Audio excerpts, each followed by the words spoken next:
Quickly on Putin, you said Putin requested the meeting. Did he say why?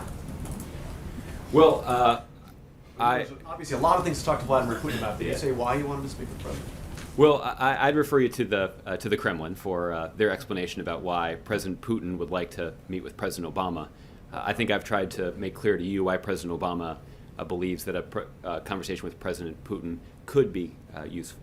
Okay, well, the Kremlin's been quite forthright in saying that, first of all, that Putin wanted a meeting, being the first to be out there to say the meeting would happen, and then now the only one to tell us exactly when that meeting is supposedly taking place.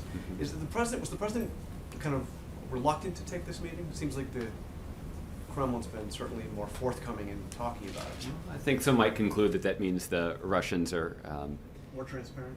well, or yeah, I know, it's okay, or more desperate, right? That they're More eager to have this meeting. Well, they certainly. I think it is fair for you to say that based on the repeated requests we've seen from the Russians, that they are quite interested in having a conversation with President Obama.